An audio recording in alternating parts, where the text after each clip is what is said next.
Гурван хангаан уянга хангаан бүсийн яруу найрагчдын чуулга уулзалт боллоо.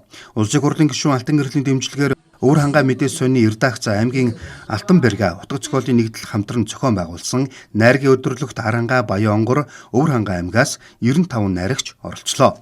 Бүсийн энэ гурван аймгийн яруу найрагч нэгэнд ор ингэж чуулж одоо Өвөр хангаад найргийн хур болгосон ийм сайхан өдөр өнөөдөр болж өндөрлөө. Тэгээд Алтан гэрэл гишүүндээ бас энэ яруу найргийн наадамд ирж оролцсон бүх найрагчдаа бас баярлаж талархснаа илэрхийлж байна.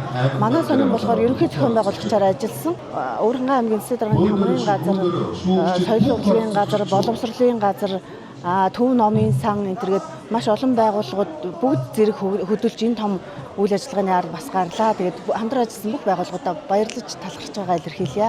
Наадам бол маш сайхан боллоо гэж миний хувьд бодож байна. Тэгээд шүүгчдийн бүрэлдэхүүнд болол доод Синжавгай, за Төмөр Очиргай, Болор цумын эзэн, Жамбал дорж, Цэвэн дорж гэсэн хүмүүсийн бүрэлдэхүүнтэйгээр энэ наадам маань явлаа.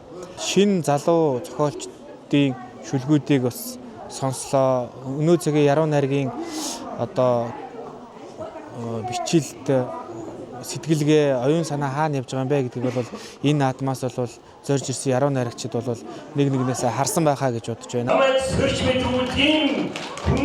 Чуулга уулзалтанд Монголын зохиолч дэвлэлийн зохиолч найрагчид урилгаар оролцсон. Энэ жилийн Болор цум наадмын тэргүүн байрын шагналт яруу найрагч Минжин сайхан үг мэлалах шүлгэн өргөснөнд найрагт дуртай үзэгчдийн талархлыг хүлээлээ.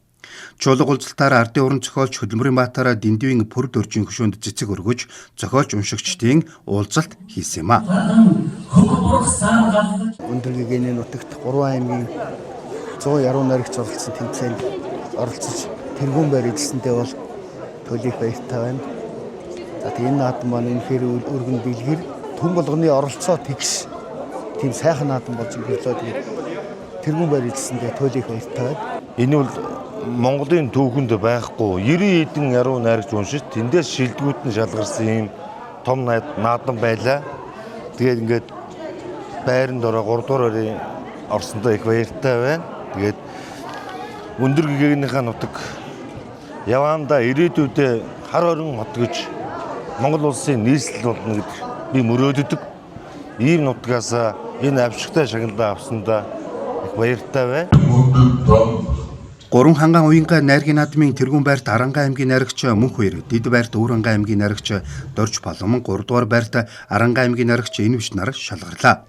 Тусгай байрын шагналыг Баян онгор аймгийн найрагч давлаа. Энэхүү уулзалт нь бүсийн хэмжээнд анх удаа болж байгаа гэдгээрээ онцлогтой байлаа.